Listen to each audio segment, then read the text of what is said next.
And welcome to a new episode of The Simpsons Did It. I'm your host, Steven Skolansky. And I'm your co-host, Robert Skolansky.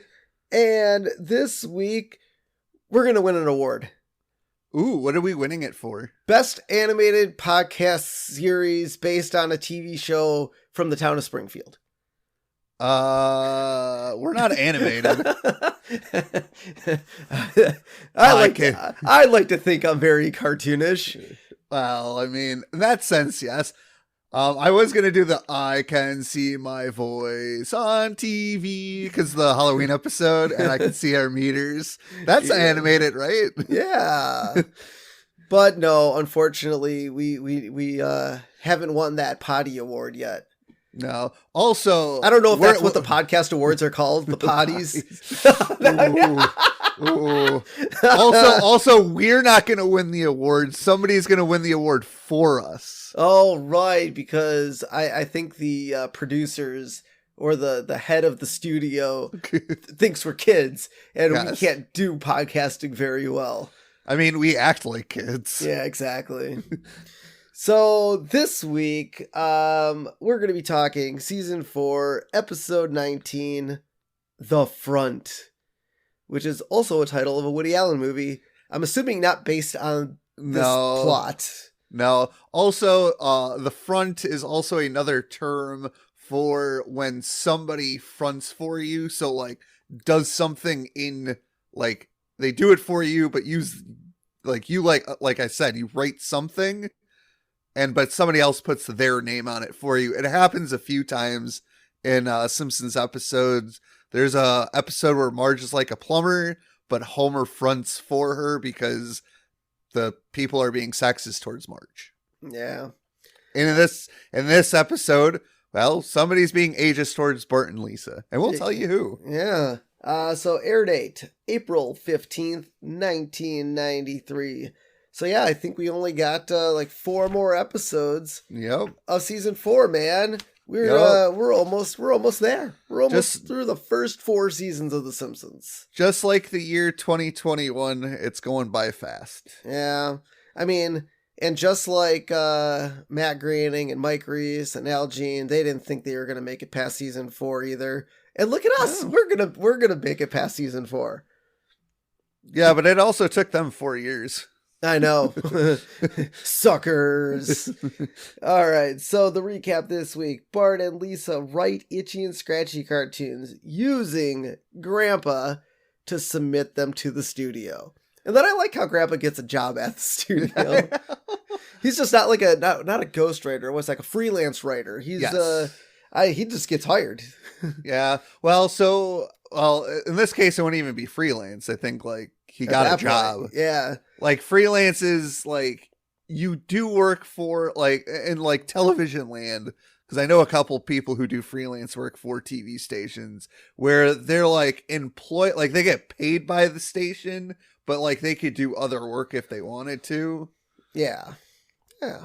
All right. So the chalkboard this week, I will not sell miracle cures. I'm assuming like a snake oil salesman type deal. Oh yeah, Bart's a snake oil salesman. I can see that. And this rock will keep bears away. Well, I guess you throw it at the bear and then it pisses the bear off and then it gives you a second to run away and then the bear chases you. Yeah. So I'm sure he was on the playground. Someone had like leprosy or leprosy. I don't know, or a cold. Leprosy. I don't know. I don't know the kind of diseases Springfielders get. I'm sure the same ones the rest of us do. Sure. But yes, and then finally the couch gag this week is the circus chorus line. I feel like someone at the Simpsons studios like, this is our best rated couch gag. Let's just do it for them all. All of them. So this couch gag is in like 8 episodes. And apparently twice in season 4. No, isn't it already the 3rd time in season 4? It was April Fool's. It was... No, Lisa's first... It's Lisa's first word and I love Lisa. Oh. Yeah. It wasn't in the April Fool's one. No. Okay. The April Fool's one was a repeat, but it was not this one. Wasn't that one. Yeah, so I love this couch gag. It just, I mean, It's a good one. they just could have made it permanent, I think, and everyone would have been happy. Yeah, I don't remember if it was this episode or our next episode, but they did cut out a little bit from the. I think it was our next episode where they cut out a little bit more from the intro, like they've done in the past, where they don't show Bart leaving school. Oh yeah. So yeah, it's weird when they use because this is a longer couch gag. Yeah. Oh yeah. So and I believe it is this episode where there is like a 30-second short at the end of this is the episode that has a 30-second short at the like you couldn't find like an extra 30 seconds to throw in this episode, but we'll get there. So this episode starts up with the Krusty the Clown show, and we're cooking with Krusty. I know, man. I didn't think Krusty had a cooking segment for a children's show, but I mean, they could do a cooking segment, and the kids could go to their parents and just be like, "Mommy, Krusty made this on show. Cook it for us." Yeah, make us some matzo ball soup. Come on. Yeah, Krusty doesn't want to. He wants to ixnay on the Uish J Heritage Hay on television. I don't even know what language I just spoke. We'll get to that too. But yeah, so that, for those of you that don't know, that's Pig Latin, and apparently that became a staple of this episode. Yes. So yeah, it's we find out it's Krusty's birthday, and the chef is like, "Oh, for a special treat, I got your mom's recipe for matzo ball soup," but Krusty doesn't want to use his Jewish heritage on air, which I think is fine. I mean, like, I know we've talked about us being Jewish and all that fun jazz. But I think it's also kind of weird that he invited his dad on the show to, say, "Oh, look, I'm Jewish. Here's my estranged father." Well, I think the whole point of him inviting his dad on the show wasn't to show that he was Jewish. It was to reconcile with his father. Yeah. I mean, it kind of like a two-pronged effect, I guess. Yeah. But I like the fact that he doesn't want to do it because, maybe he doesn't like, because Lisa's like, "Oh, it's sad that Krusty is ashamed of his roots." And I don't know if Krusty is really ashamed or if he just doesn't want to bring religion onto his show. Well, even though, yes, I understand he brought his dad on the show, but I feel like he doesn't want that to be part of his identity as a clown on air. Yeah. Which I get that. People don't want, certain aspects of their life to be on air. They want to keep it personal. Yep. So, whatever. So Homer comes into the room. I want to know what happened. I want to know what happened. He has a plunger stuck to his head. Here's what happened. He was plunging the toilet. Okay. He got really aggressive with it.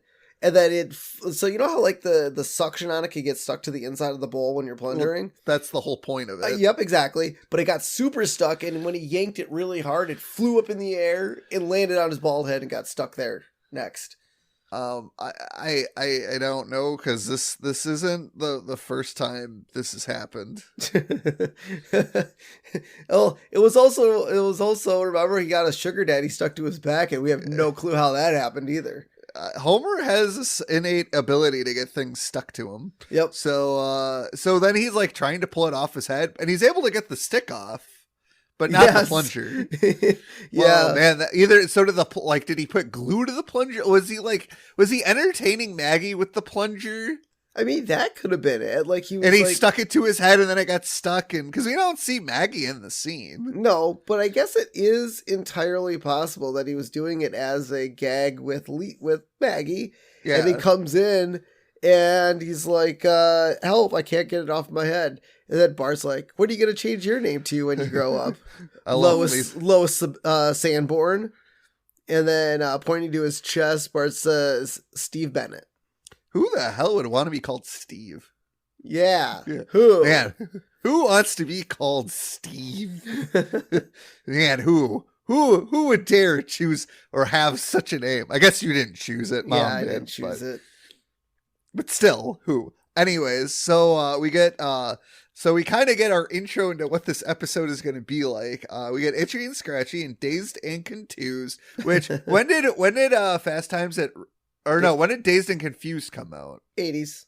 Okay, so that's obviously a play on Dazed and Confused. I don't know why I was thinking Fastmont Times at Ridgemont High, but same concept. Sort of. And so I feel like we never, like, anytime we see an Itchy and Scratchy episode, we never see the written by credits. No. And so this is written by Milt Feinberg and Hy Levin. And that's going to be like, I like, because that's part of the episode and plot line, because they're like, oh, the writers. So the entire point of this episode is Itchy hits Scratchy on the head with a mallet, and then Scratchy, ow, ow. So, okay, so in your estimation, which episode is better? This one or the Lemonade episode? They're both equally bad. At least, oh no, I'll say the Lemonade episode. So here's the thing with the Lemonade episode, that's because March forced the studio to do nice things to influence younger viewers to do nice things. This episode was so they could shoehorn in a PSA, and I'll get to that in just a second, because I like the fact that Lisa's like, oh, this is really bad. And Bart's like, no, they're building to something, because they kind of do in every... yeah, it didn't build to anything good. And so then we get Itchy and Scratchy telling kids to say no to drugs, and this is actually this is a jab at real-life cartoon specials meant to broadcast anti-drug violence messages, and those were also ham-fisted and poorly made, like this episode of Itchy and Scratchy, especially in the late 80s and early 90s, which I don't really remember too much about that, where like I vaguely remember that kind of happening or hearing about that happening with cartoons. Yeah. But yeah, that's just fantastic. Yeah. That like they were just like, there's a lot of little things in this episode where they make fun of like real life things that happen. Which is not, I mean, this is kind of, I mean, Simpsons really don't do too much real world intertwining. I think in the later seasons they get a little bit more involved with intertwining, but I mean, really, in the early 90s episodes and even early 2000 episodes, they really didn't intermingle too much with real life. But I feel like the Simpsons of the golden years did a lot of what South Park is now, but like they turned down the raunchiness, where they like reference things and made fun of things in real life, but to a subtle degree, where obviously South Park, it slams you right in the face. Which is fine. I love South Park. So then I love how we cut back to Krusty in the bill. And this is also kind of a subplot of this episode, where they cut back to Krusty smoking, and he's like, he could pull a better cartoon out of his, and they cut him off at the word ass. He's like, because the kids are, yeah. And so, you know, they cut back, and Lisa's like, this leaves a bad, that is as bad taste as the Itchy and Scratchy and Sambo cartoons was from the late 30s. And this is a reference to the many theatrical cartoons, particularly ones made by Disney and Warner Brothers Studios, that are banned from airing. And there are some on DVD release, kind of like The Simpsons now. Like, this is almost like a meta joke as well, without it really being meta, because obviously at the time they didn't know they were going to have episodes that were controversial. Yeah. And also due to outdated stereotypes of black people, like the crows in Dumbo. Yep. So like Itchy and Sambo cartoons. So yeah, they kind of went after some people in this episode. Yeah. And it's funny because now they're owned by Disney. Yep, exactly. So Lisa says that the writers should be ashamed of themselves. And Bart asks, what do cartoons have writers? I love the meta.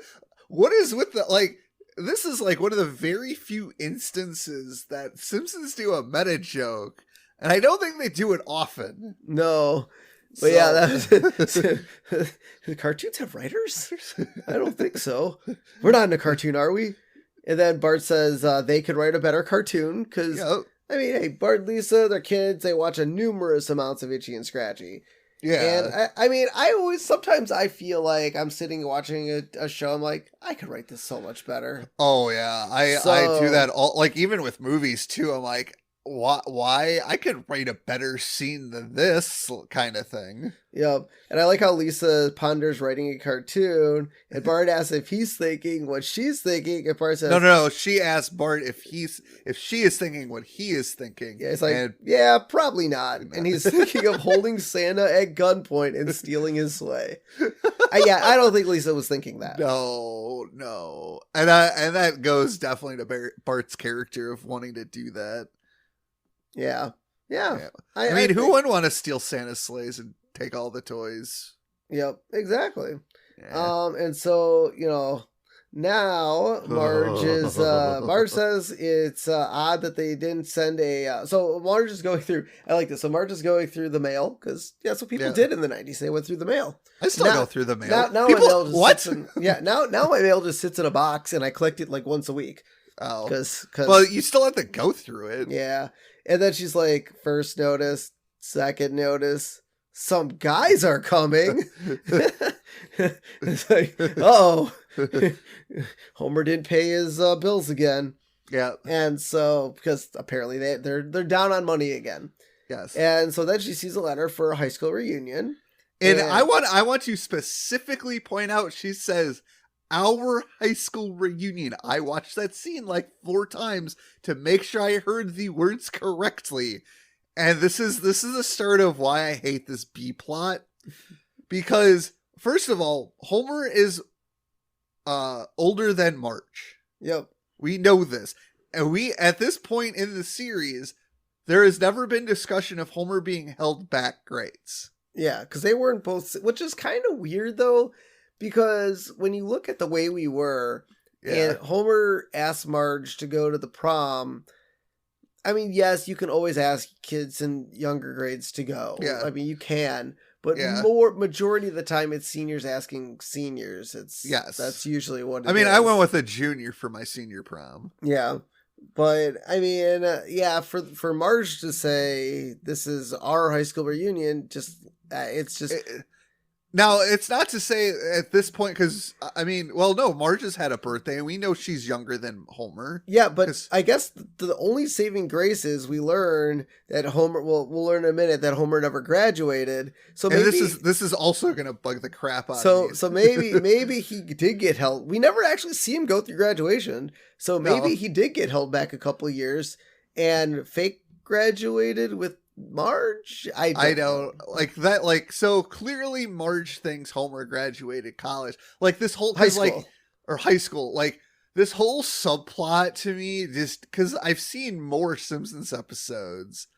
Like obviously in the vacuum of, okay, if this is the first time I saw this episode, maybe I think it's okay. But even prior to this episode, we know Homer is older than Marge. We don't know that Homer was held back any grades. It's just, it bothers me to a certain degree that it probably shouldn't, but it does. Yep. Yeah. And so now, Marge says it's odd that they didn't tell you one. And Homer's like, this is it, Homer. Time to tell the terrible secret from your past. Also, now again, it's Homer. He wants to be honest with Marge. Just lie. Yeah, Marge. Just lie. He did. Marge, I hate those fancy soaps you bought for the bathroom. Oh my God. No, the other secret. And Homer's brain's like, oh no, the other secret. Marge, I never graduated from high school. That still doesn't explain why you hate my soap. Wait, maybe it does. So why just just tell. And the other thing too is most schools, well, maybe not, but like, so I know for my high school reunion, we did it mainly through Facebook because that's how people do things these days. Yep. Did you do your tenure through Facebook, or was it kind of like a texting situation? Or dude, I haven't done anything with any high school reunion. You never went to your 10-year?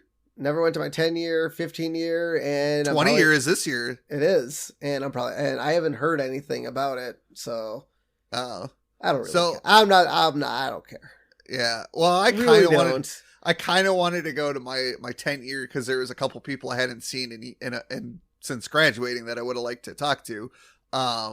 but I think our dad gets like letters. Yeah, well, Mom just got one. She has her whatever 500th high school anniversary. 500th. Yeah, I don't know. I don't know how old she is, but she's gonna be doing one in like a year. You want me to text Mom and tell her you don't know how old she is when she literally just had a real birthday last year? Yeah, she turned 16. 16. So yeah. But so like I feel like if you're gonna send letters, and this is like their 25th, I think.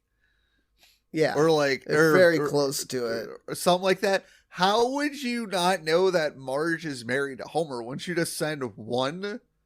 So, like, I would think it would just be maybe Marge's high school reunion, not Homer's. All right, so now, Marge, I like how Marge has to, figure out now, she's pondering why, how is Homer a nuclear technician now? Yeah, well, he never passed Remedial Science 1A. Yep.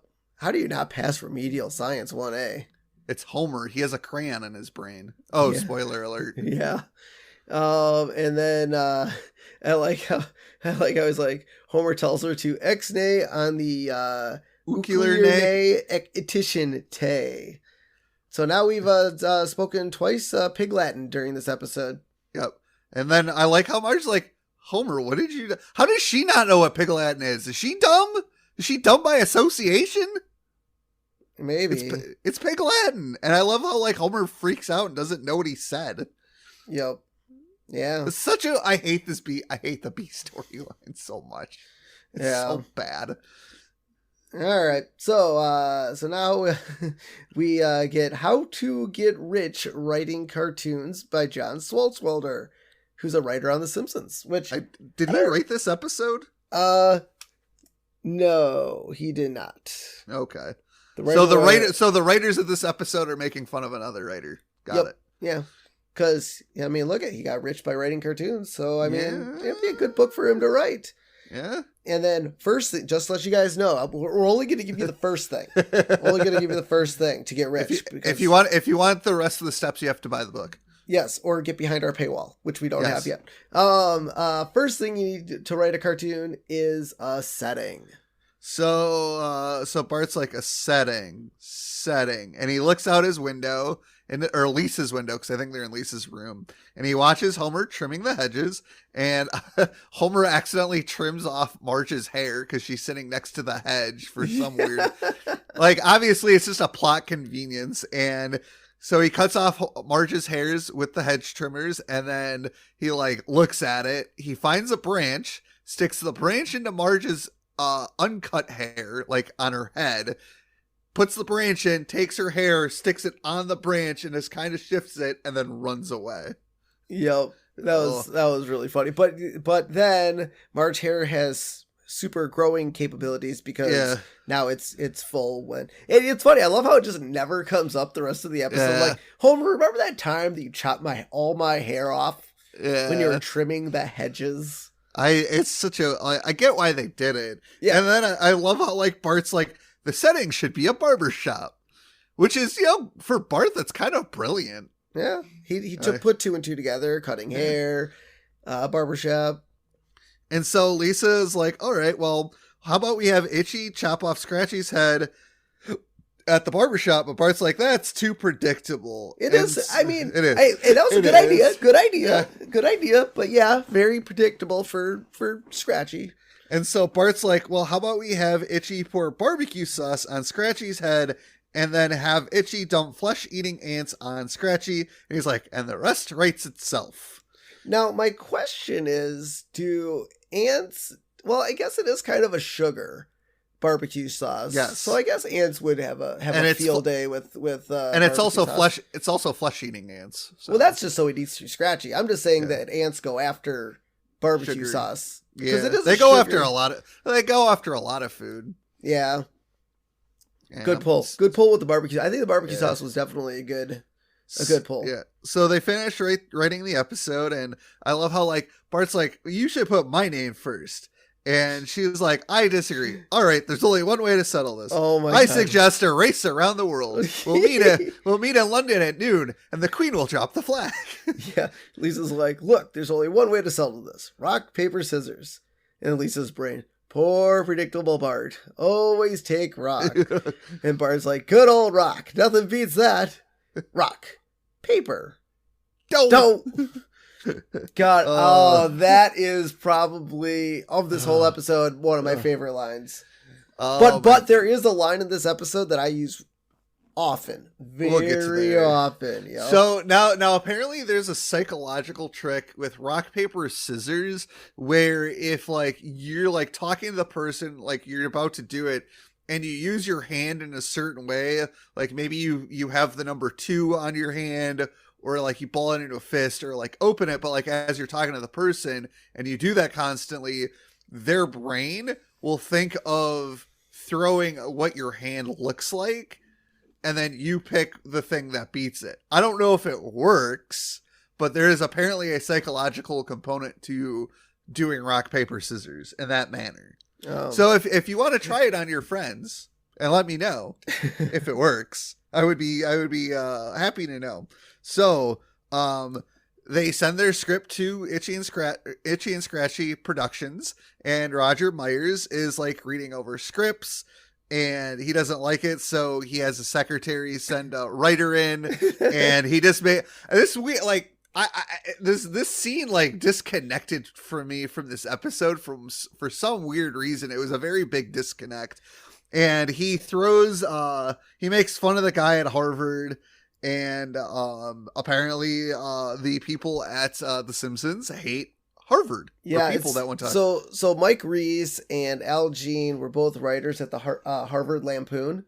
Yeah. And they just it for them it felt like the comedy that the Harvard Lampoon was writing was just not it just was not good. Yeah. And so a lot of times they left, obviously, and started writing for The Simpsons, but yeah, they definitely were not big fans of Harvard writers. Oh, and so that's where this joke comes from. I love how like Roger asked the guy to sing, and he throws a piece of paper in his mouth. Well, yeah, he's singing the Harvard song, whatever that's called. Not the fight song, it's the like school song. Yeah, there he goes. There is also a Itchy and Scratchy Duff ad in Roger Meyer's office, which kind of cool. And so, Roger reads the script. I think he finds it funny, but he sends it back to Lisa and Bart, and they rejected it because, as Lisa thinks, they don't think they're taken seriously because they're kids. Now, how would Roger Myers know that Lisa and Bart are kids? Did he have them like looked up? Well, we haven't had them met yet, unless it was, I don't know if he obviously didn't know who they were. Maybe he didn't know who they were because the whole Marge vs. Itchy Scratchy thing, I feel like Bart and Lisa would have been involved ever so slightly. And they haven't met him yet because they haven't done the... it is possible that he knows who Bart is because he did save Krusty from going to jail. So it's possible he knows who they are. But I mean, if you think it's fun, or maybe because they're children, he can't use it because they're children. Maybe either that or he thinks the names Bart and Lisa are kid names and not grown-up names. Which Bart, it could either be even Lisa, that could be like an old woman's name. Well, yeah. So then they decide to put an old person's name on it, and they decide to go with Grandpa Abe. And Bart's like, yeah, he's pretty out of it. There's that whole month where he let people use his checkbook. Yep. And then I like how, so then we cut to Grandpa writing. He's like, when I read your magazine, I don't see one wrinkled face or a single toothless grin. For shame.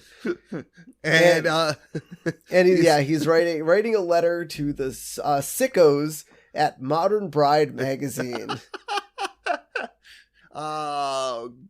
Abe. He's out of it. It's funny. Yeah. And so Lisa and Bart come to visit him to ask him what his first name is. And I'm a little surprised, why didn't they just go to Homer or Marge?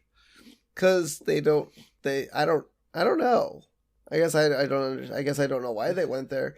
But yeah, unless they thought Homer and Marge were gonna ask too many questions. Where Lisa's smart enough, she could be like, okay, let's say they go to Homer and Marge, they're like, oh, what's Grandpa's first name? And Marge be like, well, why do you want to know? We're like, oh, we're curious. We want, because like I always ask Mom and Dad every once in a great while what Dad's middle name is. Yeah, because Dad refuses to tell me his middle name. Wait, I know it? I know it starts with a C. It's like Cecil or something like that. Yeah, just steal his driver's license. That'll work. It's not on there. Really? No, Wisconsin doesn't. They do middle initial. Well, they don't require a middle name, but I know I think mine has my middle initial on it. Maybe Minnesota requires your whole middle name. What? Yeah, that's dumb. So anyways, I love how so they go to Grandpa and they're like, hey Grandpa, what's your first name? And Abe freaks out because he thinks they're making his tombstone. Well, hey man, he's 1 foot in the grave at this point, man. Yeah. But dude, I do like Grandpa's response. He's like, well, whenever I'm confused, I just check my underwear. It holds the answer to all the important questions. And he rips off his underwear. Yeah, he rips off his underwear, and he's like, Abraham Simpson. And he's like, Grandpa, how did you take your underwear off without taking your pants off? I don't know. Well, I mean, maybe the underwear were just really old. Maybe, but they look tall. Maybe they're like Elliot's underwear, where they have Velcro on the left and right hand side, so he can easily unvelcro the sides to take them off. And so Grandpa's underwear Velcroed on the side, so when he ripped them off, the Velcro came off. Maybe, but the underwear looked whole. Oh, then I don't know.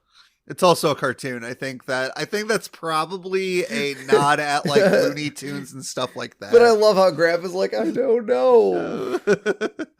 And so the next episode, so now I think they're watching it, right? Yes, now they're watching it. Oh no! Now they send it in. They send it in again with Grandpa's name on it. So they send it in, and so they have their episode. They named it this time, The Little Barber Shop of Horrors, which is awesome. It's a reference to Little Shop of Horrors, which is a musical and a movie. Yep. And so I like how the Harvard guy returns and wants his mug, so Roger Myers throws his nameplate at him again. I think they just like we'll learn later on, they use the exact same, what's that called? Running gag? It was the same running gag, but they used the same cells, the same animation cells. Oh, yeah. To do that. Yeah. And so, Roger Myers has the secretary call Abe. Yeah. And he's like, I don't know anything about the cartoons. And then I didn't do the Itchy. Yeah. And he's like, then she mentioned, well, I have an $800 check here for you. I did the Iggy. That's so weird. I love it. Oh, that's so great. Yes, I did the Iggy. Hey man, if anyone ever called me and said, yeah, we have a check here for you. Yeah, I did it. Yeah. Don't know what it is. I did it. Sure, give me the money. Yep. And so now we go to the Springfield High School 1974 reunion. Yep. And Homer is looking through his yearbook. And this is the quote right here. I use this quote all the time, and I try to get my wife Shay to say this whenever I eat like a big meal, anything. Yeah. I always want her to say, I can't believe I ate the whole thing. God, I use that to a degree, man. To be fair, I feel like that's kind of just a tame quote. Because I say it too, but not in reference to anything. I say it because I can't freaking believe I ate the entire meal. But then I always try to get Shay to say, I want her to say it. I'm like, gotta say it. You want to say it. And no, she clearly doesn't. I know. But then we get below activities, none. Sports, none. Honors, none. Homer has a very bland yearbook. But we have senior quotes. Yeah, quotes. I didn't my senior yearbook, I don't think I had a quote.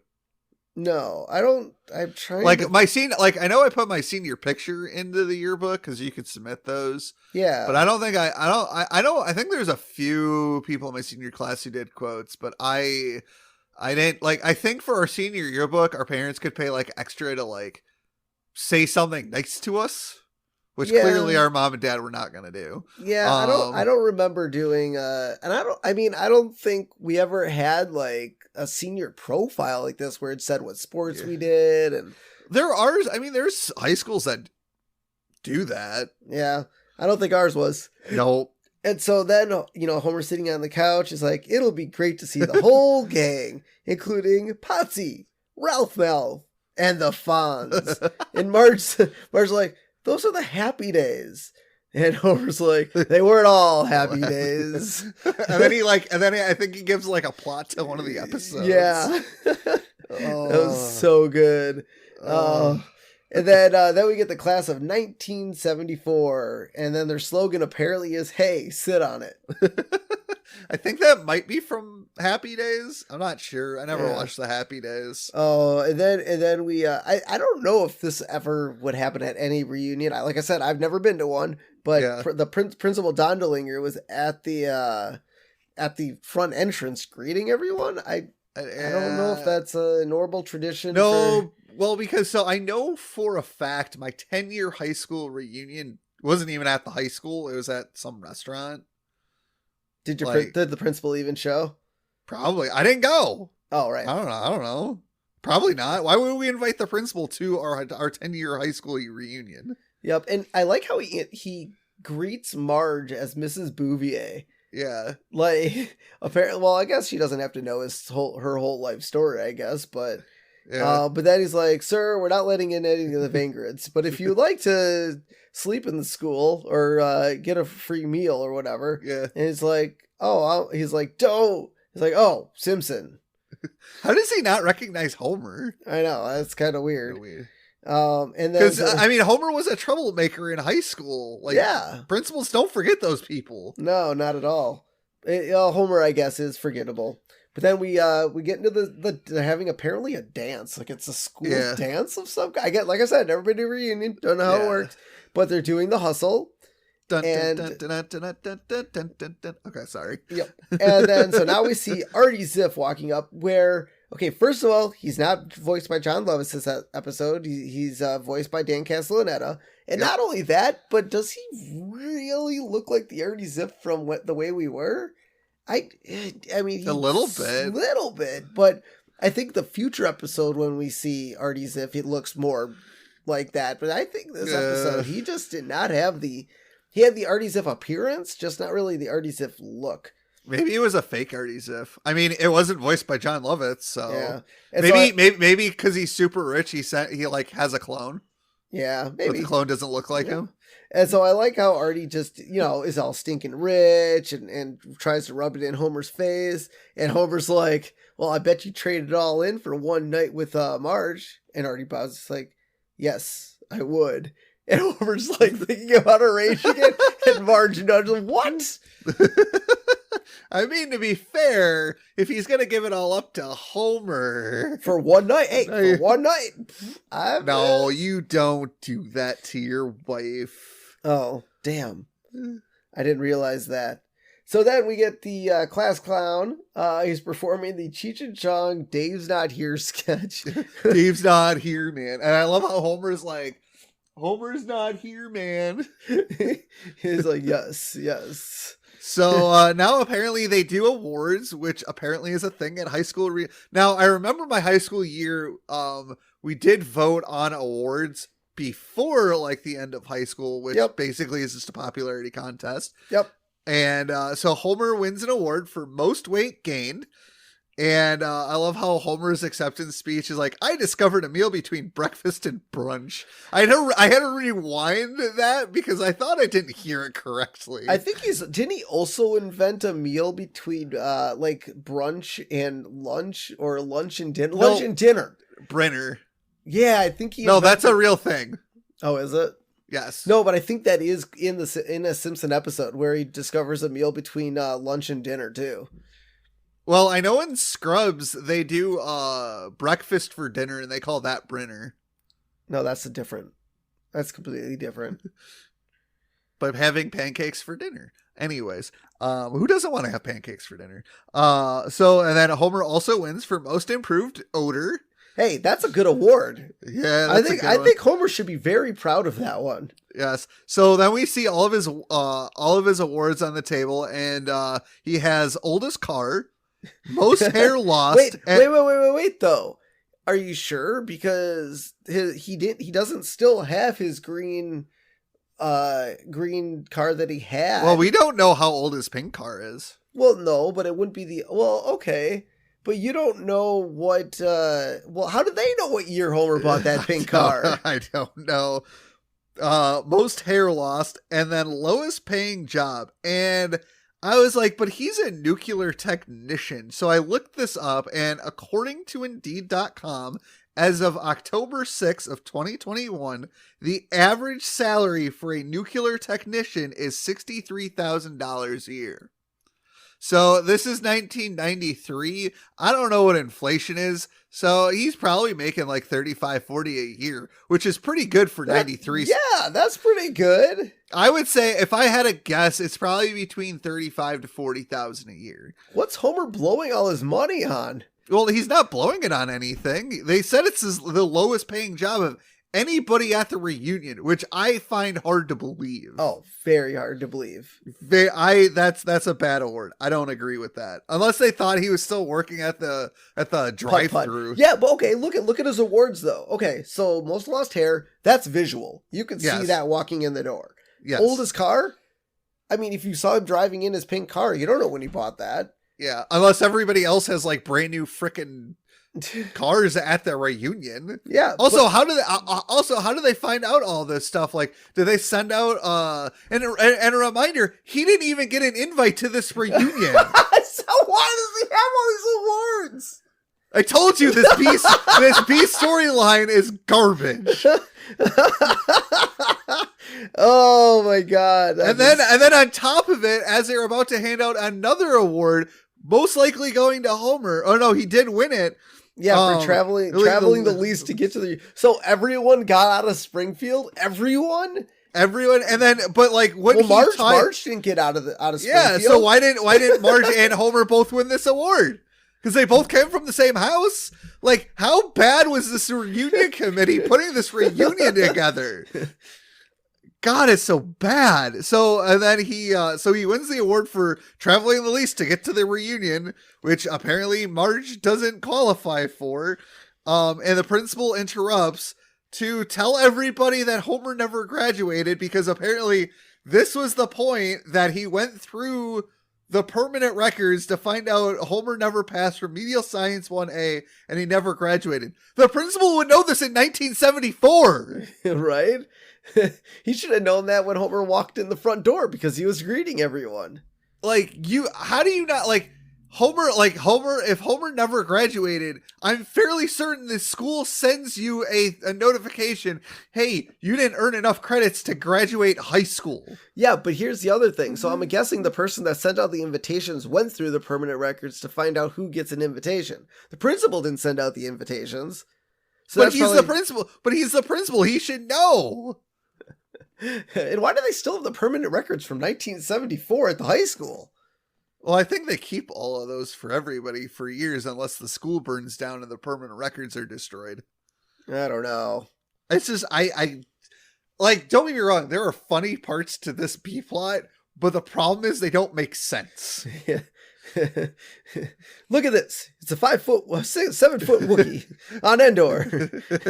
It doesn't make sense. Look at the monkey. Look at the monkey. So the principal tells everybody that Homer never graduated, and then everybody laughs at Homer, and I hate the storyline, and we're gonna move on. So prior to us moving on from the storyline, Barney apparently is there in a tuxedo, and he makes fun of Homer, and somebody asks where Barney's cummerbund is, and he's like, it fell in the toilet, because he's like, nobody can sink lower than that, and apparently Barney can. Although is that really, because I guess Barney is fat. So I guess okay. So Barney shouldn't be at this. To your point, Barney shouldn't have been at this reunion either because Barney and Homer were both seniors. Well, didn't Barney graduate from high school though? Yeah, I think he did graduate. But So, if it's Marge's reunion, Barney's still older than Marge. Yeah, that's true. I hate it. So Homer tells Marge he has his pride and he's gonna go to night school to finish high school. Which, okay, to be fair, great. He wants to prove everybody wrong that he can finish high school. So now we go back to our good storyline. And Abe goes to visit Roger Myers for his check. Yep. And so he's like, check. He's like, now give me another one. You definitely sound like a writer. Yeah. So Roger hires him, and he's like, and Abe complains that his chest hurts. Oh, my chest. And so he's introducing him to like all the other writers. And Abe's like, I spent 40 years as a night watchman for a cranberry silo. Yeah, he's like Roger Myers, like, tell these punks your life story. And I don't know if that's true, because in the next episode, he also tells a story that can't possibly be true. Well, and we know it's Abe, so... Well, he was a war hero. Yes. So we do know that he was in, but we don't know what he did after, but he did have his own little farm thing. Remember with the hippies? Yeah. So he could have been a night watchman for a cranberry silo. That is true, but not for 40 years. No, probably not for that long. So then we cut back to the Krusty the Clown, and now he's showing off to the kids his nicotine patch. Yes. Do you want to know how many nicotine patches Krusty has? When we get there, because this is just his first one. Oh, is he only on his first one? Oh, yeah, this is because then he tries to lick it.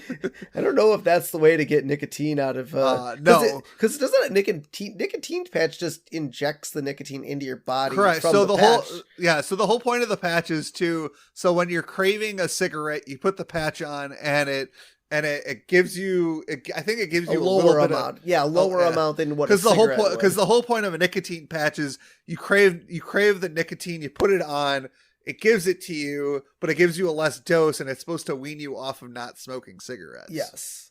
And then I like how Krusty just goes and starts licking it, because, yes, And so now Bart and Lisa are at home watching their cartoon, and, Bart's like, turn it up, and he scoots closer to the TV. And I like how Lisa, on the remote, changes the channel instead of the volume button. How do you not know what your volume buttons are? Come on. Yeah, and they watch enough TV that she should know. I love how they both scream. Yeah, and then well, I'm pretty sure we've done that too, where we're watching something and we want to I think I've done that before. I will give Lisa the benefit of the doubt, because I've done this before where I'm watching something and I want to turn up the volume, but I'm not looking at the remote and I hit the wrong button. Oh. And so, and then, so now she finally changes the channel back, and it's the credits. So they missed the entire cartoon, except for Elvis blowing out Scratchy's head in the TV. Yes. This show sucks. And then we get a title card for the credits that reads, for a transcript of this episode, send $25 to the station. Were there any words spoken aside from Elvis? I don't think so. It'd be a one page.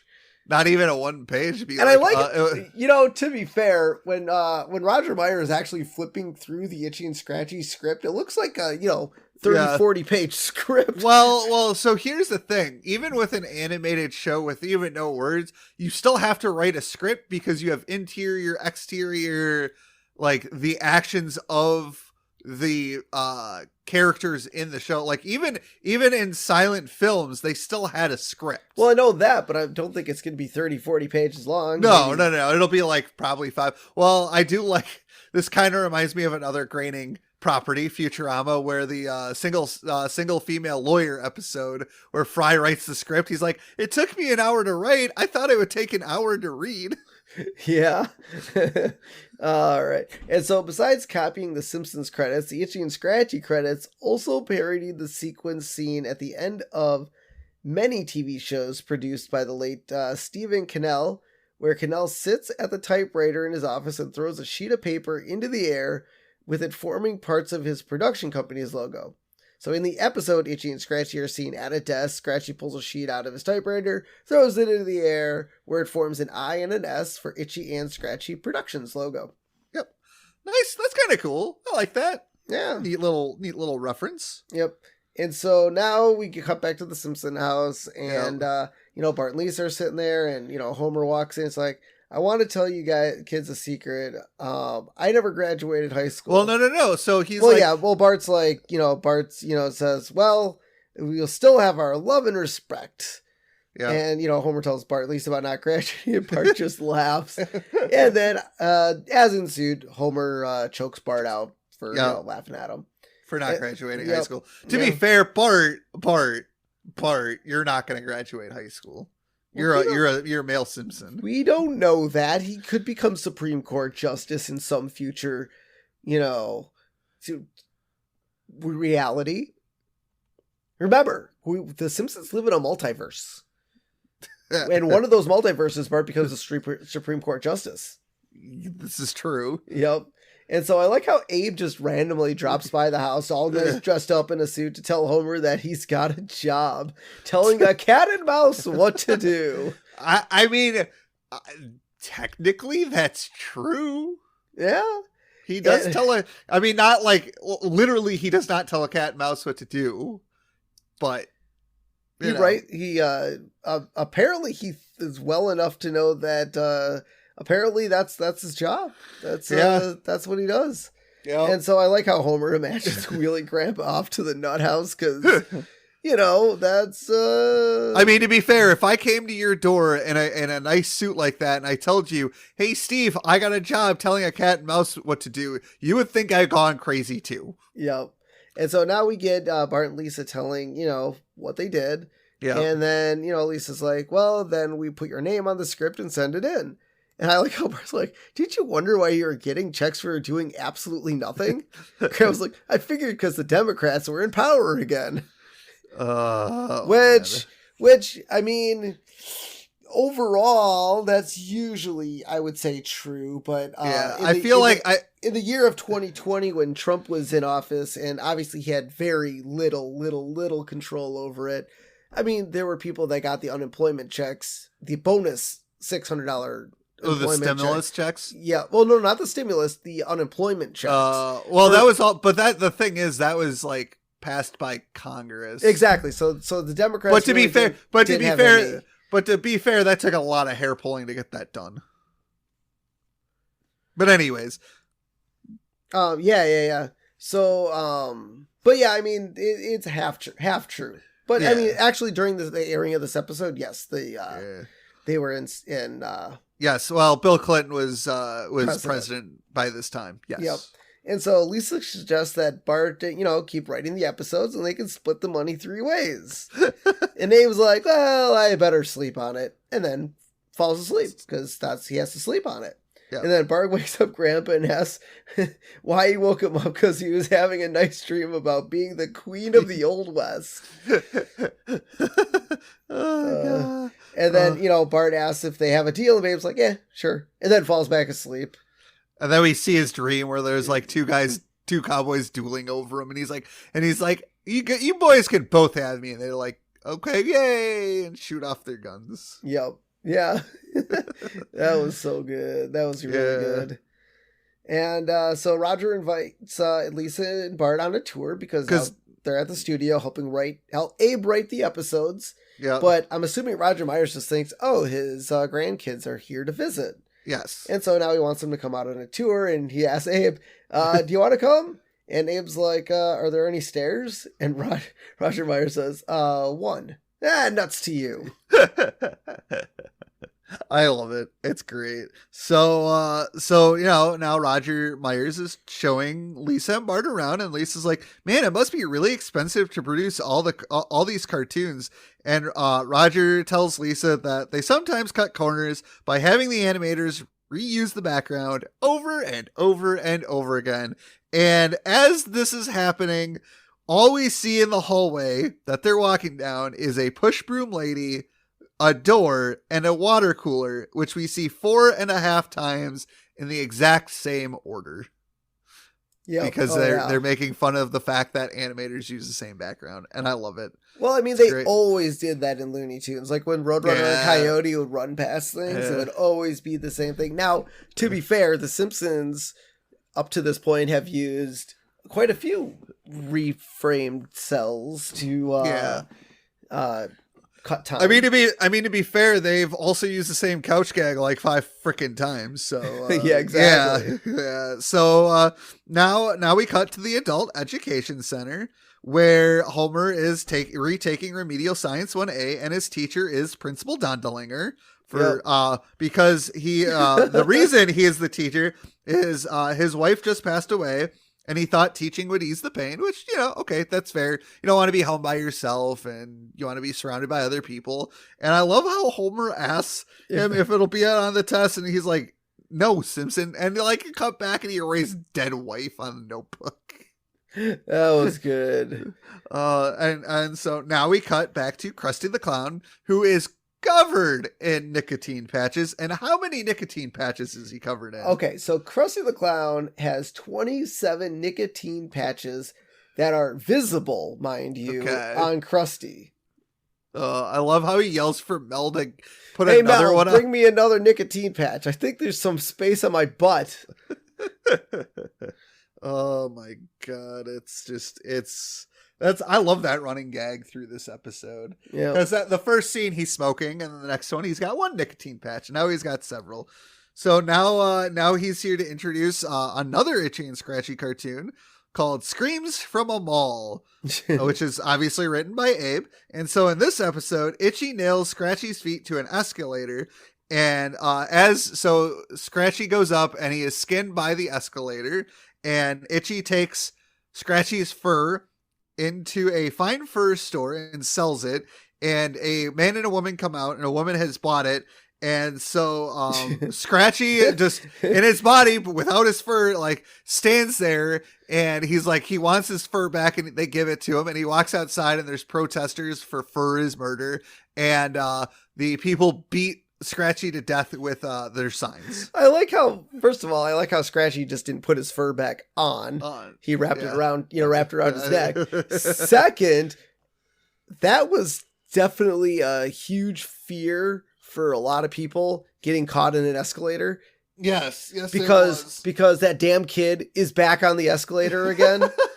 Mall rats. Exactly. Oh my god, some kid got caught in the escalator. See, it can happen. Yeah. I feel like nowadays there's too many safety precautions for I think you can get hurt if your shoelace is untied, but you're not going to die. No, probably not. Also escalators can never be out of order, because then they just turn into stairs. Thanks, Mitch. You're welcome. So now we cut back to Homer taking his science class, and Dondelinger decides he wants to burn a donut. Now I gonna burn this donut to show you how many calories it has. No! The bright blue flame indicates this was a particularly sweet donut. This is not happening. This is not happening. Oh my god, I love it. I believe that is an actual true way to test how many calories are in something with sugar. Yep, I think we did a lot of flame tests in Mr. Joswick's class. Joswick. Yeah, that was fun. He was a great teacher. Yep. So now we cut to Abe writing to the President of the United States complaining there are too many states, and he asked him to eliminate 3. And I looked this up and apparently forgot to write this down to remind myself. The last states to be admitted to the Union were Alaska and Hawaii, unless this was in the next episode. But they were entered in, I believe, the 1950s. I think it was 59. So there's been a lot of states for quite a few years. Well, remember remember when they're doing it was some sort of TV, local TV station thing where Lisa and Homer, and then they had to hang the flag up behind. And wasn't Lisa like, Grandpa, that flag only has 48 stars. I'll be cold dead in the ground before I recognize Missouri. Yeah, no. I'm thinking of our next episode with Super Nintendo Chalmers. Yeah. No, but remember, this is the first time that Grandpa doesn't, wants less stars on a flag. Yeah. So yeah. Anyways, we'll remind you in the next episode too when Alaska and Hawaii were voted in to be in the United States. So now Roger comes in and told Abe he fired the entire writing staff and the show is in your hands. Great. And I also nominated you for an award. That's not a good idea, leaving Abe in charge of Itchy and Scratchy. No. Although to be fair, that just means Bart and Lisa are now in charge of Itchy and Scratchy. Yeah, and they've wrote a couple good episodes so far. Yeah. So now we cut back to Homer taking the final exam, and I love how Don Linger's like, "All right, this is true and false." Homer's like, "True," and it's like, "No, Simpson, I'm just telling you what the test is. True." It's like, Homer, just sit there and take the test and you will pass. False. And so now we get Brain Homer telling his Brain, "All right, Brain, you don't like me and I don't like you, but let's just do this and I can get back to killing you with beer. Deal?" Deal. Yeah, definitely. That's a good quote. I like that quote. Yeah, that's definitely a college quote. Yep. And so now we get Abe practicing his acceptance speech, and well, no, not practicing. He was actually giving it because no, he was practicing and he was in front of the mirror. This was at the retirement home. Oh, was it? Yeah, he was in his suit because Lisa and Bart come by and he was practicing. Oh, right. He's like, "Thank you for this award. It is a tribute to this great country that a man who once took a shot at Teddy Roosevelt could win back your trust." So apparently Abe tried to murder Teddy Roosevelt. Dude's done a lot of things in his life, apparently. I don't know when Teddy Roosevelt was alive. He died in 1919. So how old is Abe? As old as Mr. Burns, apparently. Because so Teddy Roosevelt was lived from 1858 to 1919. Yeah, I don't think Abe could have done that. He was 60 years old because he died before his 61st birthday. He was 60. Maybe 60. this was like when Abe was like 5 or 6, had those BB guns, those pump action BB guns, and decided to just take a shot at him. I don't know. Or he's just crazy. Maybe. And so now we get to the Springfield Civic Center. Friday, annual cartoon awards. Saturday, closed for roach spraying. So you're telling me while they're doing the awards show, there are roaches in the building. Got exactly. Well, they were scheduled out. The pest control company was scheduled too far out. Yeah. And so now we get Krusty and Brooke Shields to handle the award for writing an animated show. Yep. And it's cool that Brooke Shields actually voiced herself. Yep. And she allowed her name to be, credited on the episode. Yep. And so he's like reading the teleprompter, and his joke is about him having blue hair. And he gets all frustrated. He's like, "First of all, my hair is green." And then I like how he trumps off stage, and Brooke Shields is like, "Okay, sure."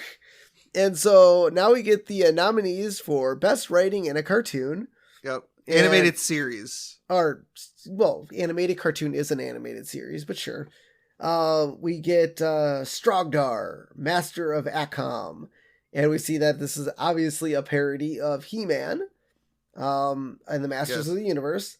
Yep. And I like that they used the toy line, and Acom was the animation company that produces The Simpsons. So they put a little cool wordplay in there. Yep. And I like how it's the wedding episode where He-Man, Acom is getting married. Yep. And Action Figure Man. I like how it's a little kid trying to buy an action figure. The and then or what was it? The episode's name was How to Buy Action Figure Man. Yes. Mommy, I want an Action Figure Man. Yeah, that's a good episode. Yeah. Then Ren and Stimpy. Clip not yet done. Which is funny because in the Brother Without a Planet episode, they actually had a clip of Ren and Stimpy. Yes. So, Apparently this is a joke at their expense because they had issues getting episodes done. oh, Ren and Stimpy did? Yeah. Oh, okay. But it's funny because they already had an episode clip they could have used. Yes. Well, I wonder if they didn't have the rights to that clip. Well, they aired it in a Simpson episode, so they have rights But to it. No, they might have paid a one-time use for it. Okay. A one-time use. Gotcha. So now we learn that Abe won the award, and I like how the Simpsons theme song plays when Abe, wins the award and walks to the stage, and the Emmys, the award looks like an Emmy. I mean, I guess it could have been Primetime Emmy Awards. Yeah.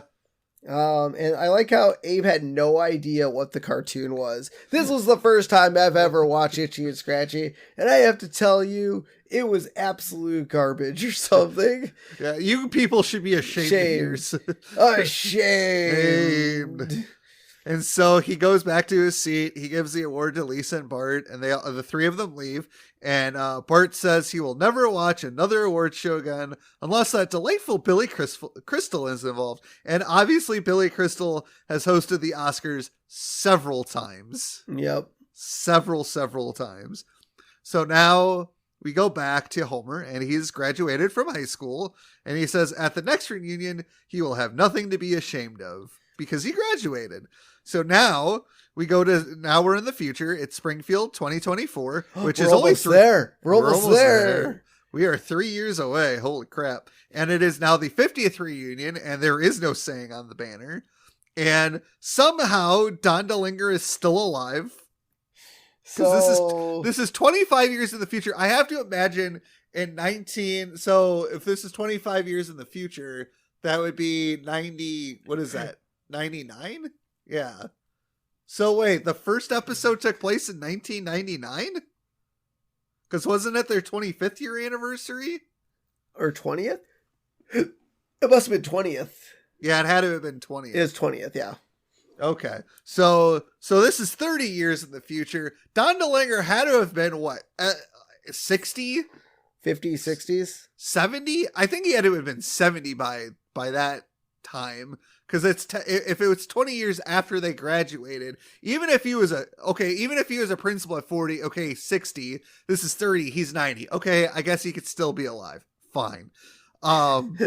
Science has advanced, whatever. So Homer, comes to the reunion with Marge, and Homer, how did you get a plunger stuck on your head again? Playing with older Maggie? I guess. Because Maggie's now 26? 21? No, 31. 31. It's 30 years in the future. Yes. Yeah, and she still doesn't talk. Maggie still, she doesn't talk, and she still loves the plunger trick. I guess. So now, the episode ends, or does it? So now because we get a title card for a credit, and then they cut out, and we get the Adventures of Ned Flanders. Oh, this is great. Hey. Hens love roosters, geese love ganders, everyone else loves Ned Flanders. Not me. Everyone who counts loves Ned Flanders. So this is also on one of their albums, and so Rod and Todd are praying, and Ned comes in, and he's like, "All right, boys, it's time to go to church." No, he's like, "Knock that off, you two. It's time for church. We're not going to church today. What? Give me one good reason. It's Saturday. Oakley dokley do." And to be fair, we went to temple on Saturdays. Yep. And then we get the closing credits. Hens love roosters, geese love ganders, everyone else loves Ned Flanders, and then they go to cards, and that's the show. Yeah. That was a little good short. Short. I like it. And the reason they threw that in there was to eat up the rest of the time that was left in the episode. I mean, geez, I don't know. You couldn't just extend the credits for an extra 30 seconds to slow them down. Or geez, they could have had Bart and Lisa write another Itchy and Scratchy episode. Yeah, I liked it. Don't get me wrong, it's a great short. Yeah, but it's just I guess it wasn't necessary. No, not really necessary. I feel like they did a longer couch gag. They did the entire intro. I mean, either that or the writers just really had no clue what to do in this episode. I don't know. So, the A storyline with Bart and Lisa writing Itchy and Scratchy and using Abe as a friend, I loved all that stuff. It was good. I know, like, so the first time they cut to Roger Myers, my brain disconnected for some reason. I don't know why my brain felt it was like a jolt to the system. But besides that, I give the A storyline a 5, everything, or a 4 sprinkles. It was the A storyline was superb. You had some meta jokes, you had some really cool references in there. The Itchy and Scratchy episodes that Bart and Lisa created were really good. Abe being out of it was fantastic. The meta jokes were great. The B storyline I absolutely hated. That gets a 1. So the entire episode gets a 3? Yeah, it's a 3. Don't have it. What's one? Yeah, eat my short. A dough, yeah, dough. Homer and Marge would not, unless we had learned in prior episodes that Homer and Marge, like, were seniors together because Homer got held back. Okay, then that makes this entire story fine and it's funny. But, like, don't get me wrong, there are elements within that B storyline I found funny, but the fact of the matter is, it should have never freaking happened. It was just too weird. I didn't like it. Even though it was funny, but I still hated it. So, yeah, this episode for me is a 3 sprinkles. No, that's a 4. Or, I'm sorry, don't have a cow, man. Okay, I won't. So, I'm not as cynical as Robert is about this episode. I'm not going to give it a 5. Definitely isn't a top tier, but I'm definitely going to go 4 sprinkles. I mean, I could get over the background of the B story, but the A story just was so good. Like, so good. I love, Grandpa faking writing, being a writer for Itchy and Scratchy. It's so... I did the Iggy. I'm going to start using that. Can I have another check? like he knows he did nothing. He always knows he does nothing. Yeah. Bart and Lisa does all the work, and I'd love to see that reward again. So either in Bart or Lisa's room, that would be kind of cool. Yeah, that'd be awesome. And I mean, the way it ended, it definitely wasn't necessary. I feel like the writers could have threw something else in, but that or you just slow down the credits by like 5 frames, and that'll give you 30 seconds. Yeah. So I mean, I do love the 20. Adventures of Ned Flanders. That is because everybody loves Ned Flanders. Not me. Well, everyone who counts loves Ned Flanders. So good. So yeah, for me, I'm going 4 sprinkles. And let's close it out with our character profile. And this week, we have the wonderful, elderly Grandpa Simpson. What's his name? Grandpa. No, what's his first name? Grandpa. No, he's got to take off his underwear. Oh, sure. His real name is Abraham Simpson. And so his occupation, retired cranberry silo night watchman, and also a patriarch of The Simpsons. Yes, he is. His residence, Springfield Retirement Castle, where the elderly can hide from the inevitable. His attire, bolo tie and bedroom slippers, except when attending funerals and award shows. Yep. His prescriptions, 2 red pills for back spasms and a yellow one for arrhythmia. Ooh. He avoids stairs and sticking to the point. Well, I wore an onion on my belt, which was the style at the time. His favorite shop, Herman's Military Antiques. Yep, he is good friends with Herman. Yep, and his favorite pastime is napping. That's whose favorite pastime is that not? Yep, and his least favorite pastime, spending time with his family. Which, I don't know. I mean, I feel like, yeah, the Simpsons definitely do make fun of him, and, they don't give him, like, the benefit of the doubt, and so I guess I could see why and usually they only come to Abe when they need something. Yes. So I could see where he could come in on that.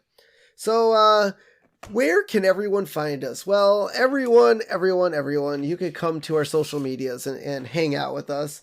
On Facebook, The Simpsons Did It Podcast. And if you'd like to tag us on Facebook, at The Simpsons Did It Pod. On Instagram, The Simpsons Did It Pod. On Twitter, Simpsons Did It PC. And if you'd like to be one of our wonderful donors, you can head to our podcast page at buymeacoffee.com/Simpsons Did It. And all your donations will go towards merch. And right now we have our wonderful, wonderful stickers that you can get and stick onto your laptops and binders and trapper keepers and bookshelves and snowboards and anything else you want to stick it to. Your forehead, cars. There's a lot of things you could stick it to. And as you guys donate, there'll be more to come. So yeah, thank you to everyone who's donated so far. It's amazing. And lastly, you could call us. You could give us some feedback over the phone. And so for anyone who has done that so far, thank you very much. And as you guys call, we'll talk about it on the podcast. If it's good enough, we'll input it into the podcast, which will be cool.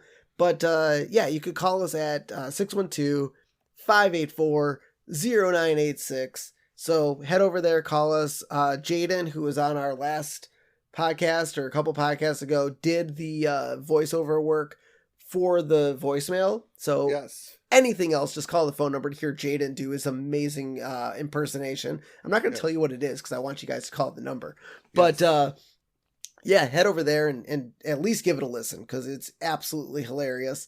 Yes. And finally, come check out our YouTube channel where you can like, subscribe, and share with all your friends and let us know what you think because we all want to know what's going through your guys' mind.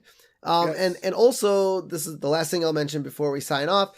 Over the past 5 weeks now, our podcast has been increasing in listeners. Like every week, we have a new estimated audience for us to, in our statistics. So that is absolutely fantastic. We actually got our estimated listening audience for one of our episodes within 2 days. We reached our estimated listening audience in 2 days from the prior week, and now it's just growing. So thank you guys so much for listening and spreading the word. And this is awesome. If it has something to do with our special guest, great.